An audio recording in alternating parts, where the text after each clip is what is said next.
I would say that just to begin, just like in the world of chocolate, how most chocolate's not good for you. Most sugar-free things aren't good for you. But at the top echelon of this world, there's something that can be absolutely amazing.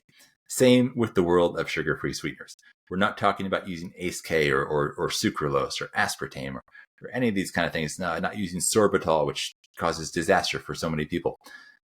I would say the top healthy sugar-free sweeteners would be stevia, xylitol, allulose, monk fruit, and pentose. In the right circumstances, I would group erythritol in there. There was a big smear campaign on erythritol earlier in the year, but I think that was really heavily misrepresented and misinterpreted. It's not a sweetener that we use in any of our products, but basically they looked at, was erythritol present in the systems of people who had certain health issues? The problem is that if you're overweight and obese, your body produces erythritol. So they were saying that, erythritol is here. They didn't look at their dietary consumption of erythritol. They just looked at erythritol levels in their body. And so it was there almost certainly as a result of their health problems rather than as the cause. So that's, another story, but you have to be really careful when you will sometimes see stories come out about something that people said was healthy for you and then is found to be not. And sometimes it's genuine, but you also have to read a little bit more into the details, because sometimes, especially these days, people are just chasing headlines and the clickbait. And it's just one of the challenges in the modern world. We have the internet, which is such a great tool to get so much information, but it's not always correctly represented. So how did you figure out what type of sugar or sugar-free product you wanted to use?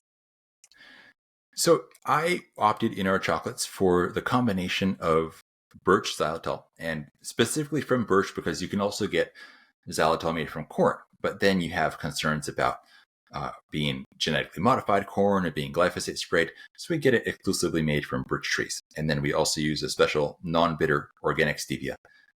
There's still like a 2% of people who have an extreme sensitivity to stevia flavor. They just, I guess, have overdeveloped that one taste bud that picks up stevia and it just overwhelms their system.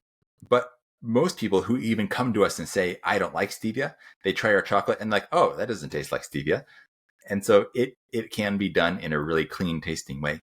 And I bring together multiple sweeteners instead of just one, because when you have traditional sugar, I kind of think of it as playing a chord on a piano or another musical instrument, where you're hearing multiple notes, multiple sweet notes that are in harmony together and create this full spectrum of sweetness. But what you have a lot of times with sugar-free sweeteners is that they're just playing one note really loud. And so that's why sometimes people say it tastes sweet, but it also tastes weird. But when you put multiple of these together in combination, and there's also a little sweetness coming from the Peruvian lucuma fruit that we use in our chocolates, helps cream them and give them this kind of vanilla caramel flavor to it as well. When you have multiple of these individual notes, well, now possibly you're forming a chord again, and you can create that full, well-rounded, sweet flavor to it.